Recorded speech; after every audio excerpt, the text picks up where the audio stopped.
Ahora va a proseguir con el doctor Héctor Bolzán. Su tema es clasificaciones endoscópicas, pros y contras. El doctor Héctor Bolzán trabaja en una ciudad muy grande, de 400.000 habitantes. Es el jefe de la unidad de endoscopía del Hospital Municipal. No, me parece que son 40.000, no 400. Bueno, era una broma para Bolzán. Él es el jefe de la unidad de gastroenterología y endoscopía del Hospital Municipal de Lincoln. Y el tema es qué hacemos con las clasificaciones, los pros y los contras. Doctor Bolzán. Bueno, buenas tardes, muchas gracias por la invitación.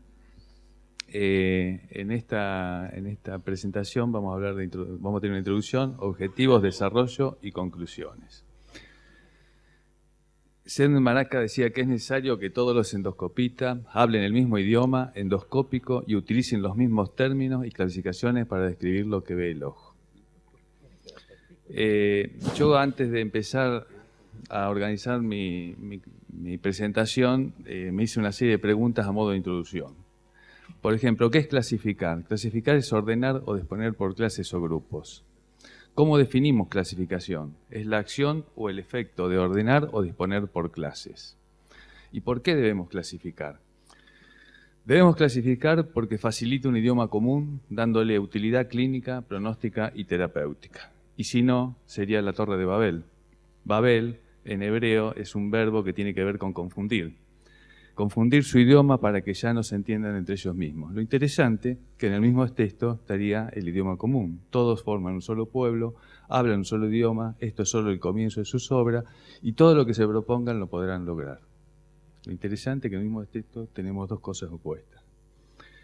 Bien, ¿y cómo sería la clasificación ideal de endoscopía? La clasificación ideal de endoscopía debería ser simple, debería ser precisa, con validación prospectiva y con implicancias clínicas relevantes, tanto pronósticas, diagnósticas como terapéuticas. ¿Y cómo podríamos clasificar, valga la redundancia, la clasificación de las clasificaciones? Yo la que utilizo es habitualmente, lo vi por lugar, por enfermedad, con el uso del endoscopio estándar y con las nuevas tecnologías endoscópicas. Acá hay algunos ejemplos. Por ejemplo, nuevas tecnología endoscópica, yo habitualmente lo divido por aparatología, el uso de cromoendoscopía, de magnificación, bueno, de FAI, pero no vamos a alargar mucho esto. En realidad no puse nada para no alargarlo. Ahora bien, hablar de terminología implica hablar de Senden Maraca, y hablar de terminología implica hablar de clasificaciones. Todos sabemos que Maraca trabajó durante muchos años en terminología, definición y criterios de diagnóstico en endoscopía digestiva. Hizo un trabajo muy importante sobre el tema y uno de los lemas preferidos por él era: sin términos o conceptos claros no puede haber clasificaciones. La Organización Mundial de Endoscopía, a través de sus expertos, ha publicado en el 2008 la terminología estándar mínima, y en realidad es el resumen de un consenso de varios expertos. Dentro de eso, uno debería buscar que los mismos expertos organicen clasificación de endoscopía digestiva. El objetivo de la presentación, como su nombre lo dice, es conocer los pros y contras de la clasificación de endoscopía, y en el desarrollo yo interpreté que la mejor manera de poder aclarar este tema era tomar de ese texto de terminología estándar que había sido elaborado por consenso. Hay un capítulo que habla de clasificaciones, y de ahí tomé 4 clasificaciones: la de Los Ángeles para esofagite erosiva, la de Praga para esófago de Barrett, la de París para lesiones superficiales y la de Kudo para patrones de las criptas. De ello vamos a ver descripción, utilidad, validación y limitaciones. Utilidad y validación serían los pros, limitaciones serían los contras que tienen las clasificaciones. Clasificación de Los Ángeles. Creo que por todos conocida, la lesión básica es la erosión y, digamos, el tamaño de este tipo de lesión se divide en 4 grados. El grado 1 es lesión menor de 5 milímetros que no compromete 2 pliegues. Todos los ejemplos y todas las fotos fueron tomados de los trabajos originales, que me parecía que era lo más justo para los autores que trabajaron tanto en clasificación. El grado B es cuando tienen más de 5 milímetros y no comprometen 2 pliegues. A modo de ejemplo, esa foto. El grado C es cuando tiene más de 5 milímetros, pero ya compromete más de 2 pliegues, pero menos del 75% de la circunferencia. Y el grado D es cuando compromete más del 75% de la circunferencia. Utilidad, se conoce la utilidad clínica, pronóstica y terapéutica de esta clasificación. Este es un ejemplo de la gente que trabajó en el tema. La validación interobservador ha sido entre buena y muy buena. Fundamentalmente en los trabajos originales hubo trabajos posteriores que la mejoraron. Las limitaciones que no considera las complicaciones como úlcera, estenosis y Barrett, no considera los cambios mínimos y hay que evaluar el tamaño de la ruptura de la mucosa. En resumen, los PRO sería simple, precisa, con validación prospectiva e implicancia clínica relevante, y esta balanza se equilibra con no considerar las complicaciones ni cambios mínimos y debería evaluar el tamaño de la erosión. Clasificación de Praga. Esta clasificación fue presentada en el 2006. Los criterios que se utilizan es conocer el borde proximal de los pliegues gástricos, la extensión superficial del epitelio columnar, que sería el C, y la extensión máxima del epitelio columnar. Como ejemplo, tomamos de la porción más proximal de los pliegues gástricos a la extensión circunferencial y a la extensión máxima, y esto se clasificaría en C3-M6. Otro ejemplo muy parecido, porción proximal de los pliegues gástricos, la extensión circunferencial, la extensión máxima. Ustedes ven ahí el tamaño de la medición y sería un C5-M6. Lo más importante es poder ubicar, que no es tan fácil, los pliegues gástricos muchas veces. De ahí tomamos la distancia, sería el C4 hasta la circunferencia, y el M6, o sea, sería 4 centímetros y 6 centímetros hasta la extensión máxima. La utilidad también tiene una utilidad clínica, pronóstica y terapéutica, evaluado en su trabajo original por Sharma y colaboradores. La validación, hay un montón de artículos que la han validado.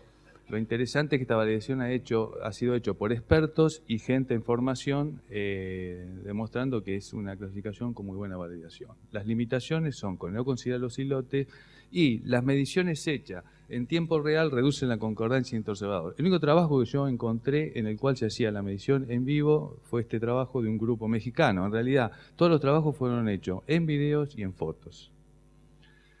En resumen, los PRO, está considerada como simple, precisa, validación prospectiva, implicancia clínica relevante, no considera los islotes, y las mediciones en tiempo real disminuyen la concordancia.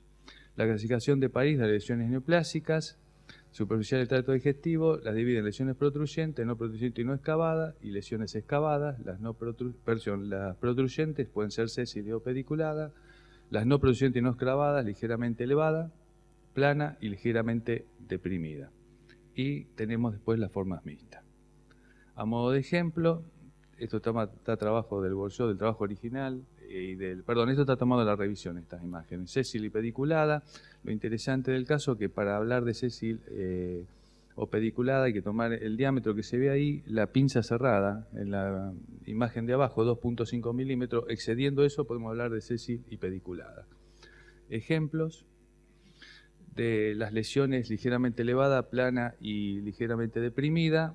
Se vuelve a tomar el mismo tamaño, lo único que se mide habitualmente una de las paletas de la pinza de biopsia, tanto para la ligeramente elevada como para la ligeramente deprimida. Ejemplos: esta es ligeramente elevada, la lesión plana, no sé si la alcanzan a ver,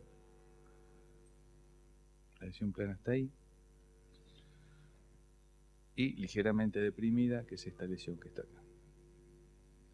Y después las formas excavadas, que esta es fácil de distinguir. Y formas mixtas que se describe habitualmente inicialmente, o sea, el 2C, por ejemplo, en la superior sería la más importante, y la 2A sería la complementaria. Bien, me pareció interesante poner esta frase: la comparación de la descripción endoscópica, la observación de la muestra fijada, proporciona la garantía de calidad y la formación continua y fomenta el análisis detallado durante la endoscopía. En base a la descripción endoscópica, la comparación entre la descripción endoscópica, la observación de la muestra fijada, eso nos garantiza una formación continua y un análisis detallado. A propósito de eso, nosotros en el hospital donde yo trabajo tenemos una reunión todos los meses con los patólogos con lesiones planas para poder entender y mejorar nuestra apreciación endoscópica. Nos ha dado muchísimos resultados para poder interpretarla. La utilidad todas las conocemos: clínica, pronóstica y terapéutica. La validación, en realidad no hay validaciones. La validación inicial fue hecha en el bolsillo de París. Después no hay validaciones posteriores, tanto inter como interobservador, por lo menos publicada o que yo haya podido ubicar. Las limitaciones que no considera lesiones lateralmente extendidas, hay conceptos que no son aplicables a los pólipos a rata, requiere disciplina, rigurosidad y entrenamiento, y deberíamos usar permanentemente coloración, que para muchos retrasa el procedimiento. Yo creo que si uno lo pone como una práctica rutinaria, el entrenamiento hace que no sea tan así la cosa. En resumen, simple, precisa, validación prospectiva, implicancia clínica relevante son los pros, y los contra: no considera lesiones laterales, no es aplicable en pólipos a rato, requiere disciplina, rigurosidad de entrenamiento, o sea, ser japonés, y la cromoendoscopía retrasa. Y por último, tomé la clasificación de crudo teniendo en cuenta lo de magnificación. Vamos a ir rápidamente. La forma circular, un ejemplo que es la normal, la forma estrellada o estelar, que son los hiperplásicos, y después vienen todas las formas adenomatosa: la tubular largo, la tubular corto, la ramificada, que también es adenomatosa, y la forma no estructurada, ya sea morfa o no morfa, que son los adenocarcinomas. La utilidad también clínica, pronóstica y terapéutica. La validación, bueno, el acuerdo interobservador fue muy bueno en varios trabajos, lo mismo que intraobservador. Y hay un trabajo interesante también de un grupo mexicano, el grupo B, si ustedes se fijan, que con una maniobra educativa previa mejoraba muchísimo, que es lógico, y bueno, en este trabajo está demostrado. Las limitaciones son: hay que tener tecnología adecuada, requiere disciplina, rigurosidad de entrenamiento, y la técnica de coloración retrasa el procedimiento. Los pros son simple, precisa, con validación prospectiva e implicancia clínica. Los contras de esta calificación: tener la tecnología adecuada, ser riguroso, con disciplina y entrenamiento, y la cromoscopía puede enlentecer el procedimiento. Me pareció interesante conocer la opinión de los miembros. Yo pertenezco a AICEBA. AICEBA es el Grupo Endoscópico o Asociación Endoscópica del Centro Este de la Provincia de Buenos Aires. Entonces preparé una encuesta con estos datos y se las envié.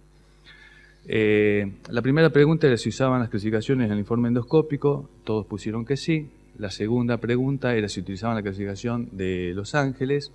El 70% la utilizaba. De ese 70% consideraban que era precisa un 30% y simple y precisa un 20% cada uno. A los restantes les resultaba confusa y compleja. Pregunté por la clasificación de Praga, solamente el 50% lo utilizaba. Los que lo utilizaban, algunos consideraban que era simple, otros que era precisa, otros que eran simple y precisa, y otros con implicancias clínicas relevantes. Los que no lo utilizaban decían que eran compleja, confusa y sin implicancias clínicas relevantes. La de París la usaba el 80%. Dentro de ellos, el 50% del total hablaba de que eran con implicancia clínica relevante, y los otros consideraban que eran simple y precisa. La de Cudo la usaba solamente el 20%, las que lo usaban consideraban que eran simple y precisa, y los que no la usaban, el 70% no tenía la tecnología adecuada, pero dos de los que respondieron consideraban que tenían tecnología adecuada para poder hacerla, consideraban que era una clasificación compleja. A modo de comentario, si los expertos han considerado las clasificaciones esta simple, precisa, con validación, proactividad e implicancia clínica relevante, que era lo que estaba ocurriendo. Era falta de conocimiento o entrenamiento. Y así, a modo de conclusión final, o sea, conclusión general, indudablemente tenemos que clasificar porque es un idioma común, nos permite hablar todos el mismo idioma. Y los contras serían fundamentalmente la ausencia de consensos sobre clasificaciones, hay algunas pero son muy limitadas, y la falta que tenemos los endoscopistas de ser disciplinados, rigurosos y entrenarnos en este tipo de actividad. Por eso creo conveniente que las entidades científicas que nos nuclean, tanto nuestro grupo endoscópico como la Federación Argentina, debería poner en forma continua seminarios para ir aprendiendo o por lo menos entendiendo mejor la clasificación. Nada más. Gracias, doctor Bolzán.